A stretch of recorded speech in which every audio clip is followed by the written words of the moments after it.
Welcome to Crisis in Perception, where we examine the systems shaping our world one book at a time. And today we are diving deep into one of the most critical forces reshaping the American political landscape. We're looking at this hidden psychological cleavage that explains why politics today feels less like a debate over tax bracket. And more like an existential war. Exactly. Exactly. I mean, if you've been following the news or just, talking to family members about current events, you know that political disagreements generate immense heat. It feels visceral, tribal, and deeply personal. We are looking at the book Authoritarianism and Polarization in American Politics by Marc Hetherington and Jonathan Weiler, which argues that this emotional intensity, this heat, is structural. Right. American politics is increasingly marked by what scholars call effective polarization, which is really just a fancy term for the sheer intensity of negative feelings and distrust directed toward the opposing party. And this emotional divide has grown far faster and deeper than actual ideological differences on most policy issues. That's the key. The disagreements now feel existential, not just procedural. So our mission in this deep dive is to understand why. We're going to examine how these underlying worldviews, specifically orientations toward order, security, and conformity, are what shape political alignment now. Right. We're not focusing on the conventional policy preferences or the old economic ideology. No, we're getting beneath that surface layer of taxes and healthcare and diving right into the psychological bedrock of political identity. And it's absolutely crucial to emphasize the lens we're using here. Yes. Our focus is purely on analyzing the structural and systematic processes, the perception, the threat, the identity that have taken these deep-seated psychological traits and sorted them directly into the Republican and Democratic camps. We're mapping the system. We're not assigning partisan blame or trying to persuade anyone. Not at all. Because the conventional wisdom for decades, it tried to explain polarization purely through issue extremism. The idea was that the two parties just moved further apart on policy and voters followed. But the authors point out this massive puzzle. If most voters are still relatively moderate on, say, traditional economic issues, why are the feelings, the mutual suspicion, the sense of moral conflict so intensely negative? And the answer, according to Hetherington and Weiler, is that the political battlefield has shifted. It's moved from economics to psychology. To really unpack this, let's start with the source. We're drawing on the work of two really accomplished political scientists, Marc Hetherington at Vanderbilt and Jonathan Weiler at the University of North Carolina. And these guys specialize in public opinion research. They wrote this book precisely because the traditional models, the ones that measured political divides based on things like attitudes toward the New Deal or welfare spending. They were failing. They were failing to explain the rising temperature of American democracy. They saw that the intensity of negative feelings, the distrust, was just escalating in ways that the old models couldn't grasp. They needed a deeper, more fundamental concept to explain the effective divide, the sheer dislike people felt for the other side. Yeah, even if they sometimes agreed on what should happen with, say, the minimum wage. Right. And this need for a new framework leads them to highlight this profound historical transition. For much of the 20th century, especially during the New Deal party system from the 30s to the 70s, political alignment was structured mostly by economic and class-based ideology. So if you were working class or lived in an industrial center or you were a farmer who relied on federal support, you were probably a Democrat, regardless of your personal cultural views. Pretty much. But that system has, for all intents and purposes, collapsed. The New Deal coalition dissolved, and the political landscape was completely resorted. The authors point to this fascinating correlation, noting that the states won by the Democrat John F. Kennedy in the 1960 election, while they bore very little resemblance to the states won by Al Gore in 2000. The old economic lines were just gone. But, and this is where it's really startling, if you look further back in history, they found that the states won by the Republican, William McKinley, in the 1896 election, a time when politics was dominated by social and cultural conflicts, not class warfare, were highly correlated with the states won by Gore in 2000. Wow. That suggests a kind of a deep reawakening. It does. The party system isn't structured by class interests or the size of government anymore. Instead, it's become psychologically and socially sorted along cultural and moral dimensions. It's like it's mirroring cleavages that defined American politics a century ago. So it implies that the deepest, most persistent lines of division in the country have always been cultural and psychological. They were just sort of masked for a while by the dominance of economic issues in the mid-20th century. That's the argument. So if we take all that context, the rising emotional heat, the failure of economic models, and this historical reawakening of cultural divisions, what's the central thesis that binds it all together? The core argument of Hetherington and Weiler is, well, it's simple, but it's also profound, that authoritarianism, rooted in deep psychological orientations toward order, security, and conformity, now structures partisan conflict in American politics. That psychological orientation has become the primary cleavage, the new dividing line that explains who votes for whom and, more importantly, why they feel so strongly about their choice. And that's why disagreements feel so much more profound than just arguing over marginal tax rates or infrastructure spending. Exactly. When you argue over issues like gay rights, immigration, or national security, you're often colliding on fundamental worldviews. You're debating how society should be ordered, who belongs, and who gets to define the rules. It immediately raises the stakes from procedural to moral, which brings us to the core concept itself, and it's one that's really, really often misunderstood. When you hear the term authoritarianism, you probably picture a dictator. Right, or a political ideology about centralized power. But that's not what the researchers mean. We're talking about a deep, sort of pre-political cognitive style. Right. In this scholarly context, authoritarianism is defined not as adherence to a specific authority figure or just as a personality flaw. It's a deep-seated disposition, a cognitive style. So it's rooted in a fundamental psychological need for clarity, predictability, and order. Yes. Individuals scoring high in this trait have a greater than average need for structure, predictability, and a resolution of ambiguity. So they tend to view the world in more concrete, black and white terms. They dislike complexity and chaos. So to put that another way, it's a measure of how people cope with complexity and threat. That's a great way to put it. If you prefer simple answers, strict rules, and clear hierarchies when things get chaotic, that's tapping into this disposition. If you're comfortable dwelling in ambiguity, exploring multiple facets of a problem, seeing complexity as a feature, not a bug, then you score low. And here's where the methodology becomes truly revealing and, frankly, fascinating. If this is such a deep disposition, how on earth do you measure it in a political survey? You can't just ask people if they want less democracy. You can't.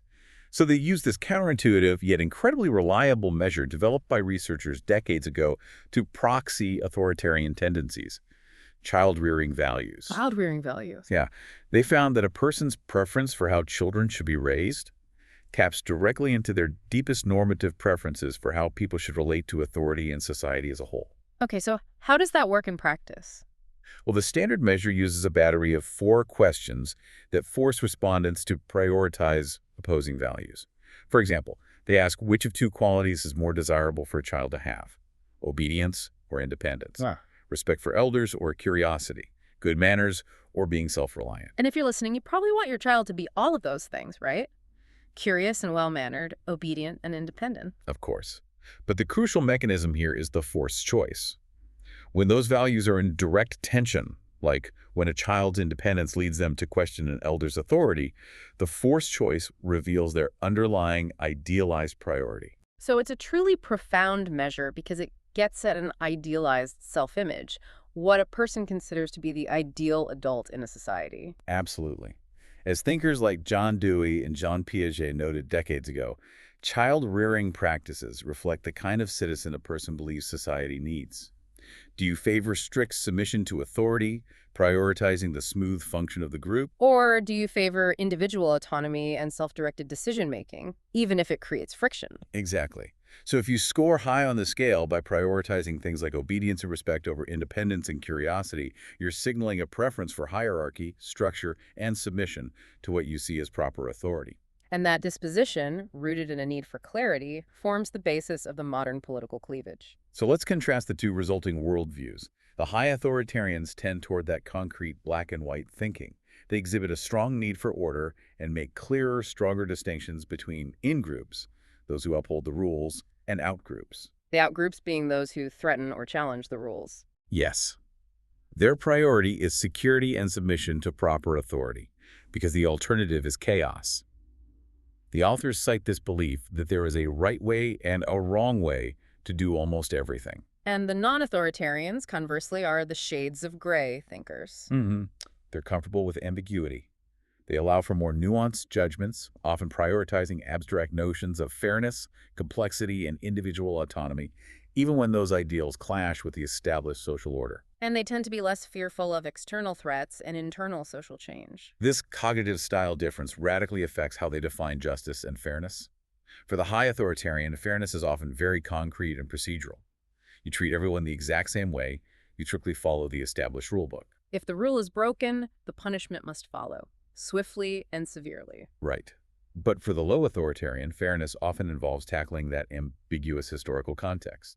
They might look at systemic inequality and say, to achieve true fairness, we have to implement programs like affirmative action to address the historical context. Which an authoritarian might view as fundamentally unfair because it requires discriminating against one group, violating the procedural rules to help another. That distinction is key. It's the clash between adhering to conventional, established societal rules versus upholding abstract, universal principles of individual rights and equity. This difference is the engine driving our polarization today. So how do these deep dispositions get activated in the political arena? It's not like authoritarians oppose all change, right? No, not at all. They specifically react when they perceive a threat to the established moral, cultural, or physical order. The political issues that become authoritarian issues are those that trigger this deep-seated need for security and conformity. And the book identifies several key issue areas that structure political preferences along this cleavage. The big three, so to speak. The big three are immigration, which is perceived as a threat to cultural or ethnic order, national security and terrorism, which pose direct physical threats, and social issues like same-sex marriage or feminism, which are perceived as moral decay, challenging traditional roles. Let's use the example of same-sex marriage, which became such a potent wedge issue in the early 2000s. Perfect example. For individuals scoring high in authoritarianism, their opposition is often rooted in this concern that prior social changes, the breakdown of the nuclear family, declining religious authority, have led society toward moral collapse. So opposing same-sex marriage is an attempt to enforce order, to stop the perceived slide into chaos. The issue is structural and normative. Right. It's about preserving traditional institutions. But for a low authoritarian, support for same-sex marriage stems from those abstract notions of individual choice, personal liberty, and universal fairness. They see no compelling reason why the state should impede a person's individual choice about who they marry. The high priority on autonomy immediately aligns them in favor. So the political disagreement isn't merely about a single law. It's a profound clash of fundamental moral premises order versus autonomy. This clash also perfectly explains the durability of the Republican Party's advantage on security and toughness. The book details the stark division on post-9/11 security trade-offs like wiretapping and surveillance. Yeah, for those high in authoritarianism, the belief is crystal clear. Without security, lofty ideals are meaningless. They are predisposed to prioritize safety over abstract civil liberties. So they see those who are unwilling to take aggressive steps to buttress safety, even if it means limiting freedoms, as naive or dangerous. Because the path to order seems so clear and unambiguous to them. Okay, now we arrive at what I think is the most counterintuitive and crucial finding in the whole book. The relationship between this disposition and actual threat perception. This part is fascinating. Conventional political theory often suggests that when a big objective threat emerges like 9/11, it should increase polarization because partisans just retreat further into their ideological corners. Right, that's what you'd expect. Yeah. But the book turns this conventional wisdom on its head. It argues that the opposite happens, at least temporarily. Well, we have to remember that authoritarians, in their perpetual quest to impose clarity and order, tend to perceive threats fairly constantly. So their preferences on security and conformity are already hardened. They're already maxed out on their pro-security views, even during peacetime. Exactly. It's the non-authoritarians, who are typically low-threat perceivers and much more comfortable with ambiguity, who are susceptible to change. So when a major, undeniable, objective threat like the 9/11 attacks comes along, It overrides their usual disposition. It causes the non-authoritarians to temporarily suspend their preferences for civil liberties and nuance and adopt more conservative preferences, valuing security and decisive action over complexity. we all saw this happen right after 9/11. The percentage of Americans willing to limit civil liberties or who thought the First Amendment went too far just spikes sharply. And that massive shift in public opinion, this momentary regulatory convergence toward a pro-security stance was disproportionately driven by the sudden, temporary shift in preferences among low authoritarians. So for a time, polarization actually decreases. Right. But here's the consequence. When the objective threat recedes, or when the cost and ambiguity of the security measures become apparent, say, when the failures of the Iraq War or the implications of domestic surveillance become clearer, the non-authoritarians revert. They go back to their low-threat, high-nuance posture, prioritizing individual rights and questioning the use of force. And that reversion is precisely what drives polarization up again later. The difference between the preferences of high and low authoritarians becomes more stark when perceived threat drops. Because the low authoritarians revert to criticizing military intervention, while the authoritarians maintain their hardened pro-security stance. That mechanism helps explain why opinions on issues like surveillance ebb and flow over time. It's not just a reaction to new policy, it's a reaction to shifting perceived threat levels acting on this fixed dispositional cleavage. That's a remarkable insight. The system is dynamic, driven by the interaction between individual psychology and the external environment. Okay, let's zoom out now and map the actual mechanics of sorting.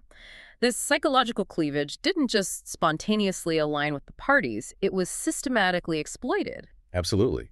The book points directly to political elites, specifically Republican strategists and allied conservative movements, like the New Right, starting primarily in the 1960s. And their overriding goal was electoral, right? Winning elections, forging a new majority coalition after decades of Democratic dominance. That was it. They weren't necessarily looking for authoritarian followers intentionally, but they systematically discovered and exploited wedge issues. And a wedge issue in this context is one that's visceral. It taps into gut-level fears or moral concerns. And crucially, had the power to peel off culturally conservative voters, the cross-pressured voters, who were still tied to the Democratic Party by economic tradition. The process of finding these wedges and aligning them with the Republican Party platform is basically the history of modern polarization. It's a systematic re-engineering of political identity. Let's trace the historical path that sorted the parties along this cleavage. The first and arguably most important wedge was race and the Southern strategy, from the 60s into the 80s. It began with figures like Barry Goldwater, but it was really Richard Nixon who successfully used the implicit and explicit messages of states' rights and law and order to win over white Southern and working-class Democrats who were alienated by the Democratic Party's embrace of civil rights. And this strategy was highly calculated. It allowed the GOP to adopt the mantle of defending tradition and order without using overtly racist language.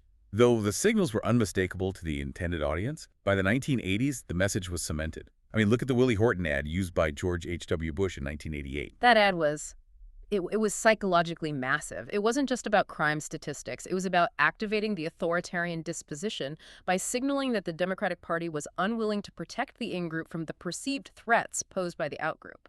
It told authoritarian-minded voters exactly which party was prioritizing their sense of security and order. And that led right into the next major wedge, crime and civil liberties in the 60s and 70s. The civil disorder, the urban riots, and the rights revolution led by the Warren Court, which expanded protections for the accused. All of it created immense public anxiety. And Republicans seized this moment to advocate for law and order, appealing directly to authoritarian desires for clear rules and strict enforcement over abstract civil liberties. This debate also introduced two competing moral frameworks into politics: distributive justice and retributive justice. Okay, break that down. Well, the Democratic Party, leaning toward distributive justice, typically saw bad behavior like crime as a consequence of socioeconomic circumstances. The solution required social engineering, investment, addressing poverty. It was complex. A nuanced approach. Very. Conversely, the Republican Party leaned toward retributive justice, locating crime in individual moral failings and arguing that the criminal ought to get their just deserts. A much clearer black and white framework. Exactly. Issues like the death penalty became powerful symbolic embodiments of this retributive outlook. This difference in moral calculus complexity versus clarity perfectly mapped onto the two worldviews. Which led directly to the sorting around feminism and family structure in the 70s and 80s.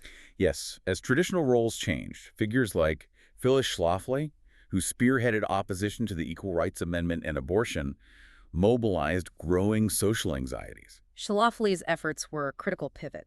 She successfully anchored anxieties about changing sexual mores, gender roles, and the stability of the family directly to the GOP platform. She defined the Republican Party not just as economically conservative, but as culturally and morally conservative. Yeah. She explicitly framed politics not as policy disagreement, but as a fundamental battle between right and wrong, good and evil. And that rhetoric, the language of existential moral warfare, is catnip to the authoritarian disposition. Absolutely. By staking out that ground, the GOP cemented its alignment with voters seeking moral clarity and the preservation of traditional social order. And finally, defense and foreign policy consolidated this cleavage, especially after Vietnam and the Carter years. The Democratic Party became associated with McGovernism, which was basically shorthand for perceived weakness, excessive intellectualism, subtlety. The opposite of decisive, clear leadership. Right.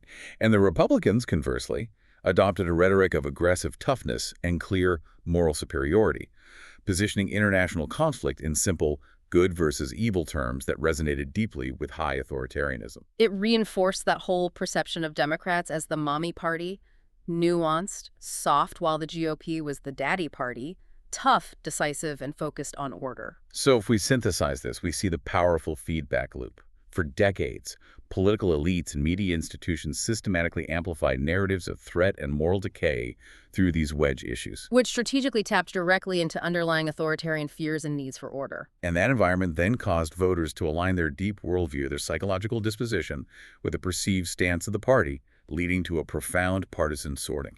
And crucially, the authors note, this sorting creates what they call sticky preferences. The outcomes become highly resistant to change. Yeah, they cite evidence from battleground states like Ohio in 2000 versus 2004. Even though massive campaign resources were shifted in 2004 to help Kerry, the vote outcome was almost identical. Why? Because the conflict is structured by this deep worldview. Once you align your core psychological disposition with a party, the choice feels non-negotiable and morally urgent. When voting for a party means voting for the preservation of order versus the perceived collapse of society. You don't switch your vote based on a marginal tax cut proposal? Exactly. This fundamental urgency is what leads to the high effective heat. The system persists because issues structured by authoritarianism put a premium on visceral, gut-level passion. Compromise feels like a moral failure rather than a rational political negotiation. The issues that reinforce the authoritarian cleavage race, crime, gay rights, terrorism, are the ones that evoke a strong emotional response. Framing an issue as a threat to national identity or moral order is a guaranteed method to activate that deep psychological cleavage. This brings us squarely into present-day implications. Let's look at gay rights again. The salience of this issue just surged before the 2004 election, after the Massachusetts Supreme Court ruling and Bush's endorsement of a constitutional amendment banning same-sex marriage. The data is stark. In 2004, the difference between Democrats and Republicans on supporting gay marriage and adoption was over 30 percentage points. This issue acted as a massive catalyst, drawing a clear line in the sand between order and autonomy. And the polarization wasn't just about policy, it was intensely effective. It wasn't only about Republicans moving away from Democrats. It was driven significantly by Democrats viewing Republicans more negatively, too. That's right. Between 2000 and 2004, non-authoritarian Democrats' positive feelings toward the GOP dropped by over 7 degrees on the feeling thermometer scale. That's direct evidence of rising effective polarization. You don't just disagree with the opposing party's policy, you find their moral premise for that policy, the preference for traditional order over individual fairness, to be morally repugnant. We see the same pattern on the security-liberty trade-off post 9/11. The book presents a 2006 data point about media censorship of secret anti-terror methods. The gap between the least authoritarian and the most authoritarian on supporting that censorship was over 50 percentage points. 50 points? That's an astonishing chasm. It is. For those at the maximum of the authoritarian scale, nearly 80% thought the media should not report on secret anti-terror methods. They prioritized order and authority. And for those at the minimum, only 27% thought so, prioritizing press freedom and civil liberties. That deep division confirms how deeply the authoritarian disposition structures opinions on these trade-offs. It's a modern battlefield for that historic clash between immediate security and abstract rights. Another crucial contemporary issue is immigration, which beautifully illustrates a core mechanism of the sorted system, how the base can constrain the elites. Yes, even when the elites try to take a moderate path for strategic reasons. Right. Elite Republicans like George W. Bush and Karl Rove initially saw the demographic importance of the growing Latino population. They sought moderate immigration reform in the mid-2000s. But the increasingly authoritarian GOP mass base strongly favored punitive, get-tough measures, border fences, deportations, and fiercely opposed any talk of reform. The base was mobilized by the perception of immigrants as a profound threat to cultural and legal order. The data supports this. The gap between high and low authoritarians on whether immigrants were lawbreakers was a staggering 40 percentage points. Yeah. The visceral sentiment at the mass level treated them as a dangerous outgroup. And this mass sentiment effectively killed the president's moderate initiative in 2006. House Republicans, who have smaller, more homogeneous constituencies, calculated that their fortunes were better served by prioritizing the emotional demands of their authoritarian base. It highlights the system's rigidity.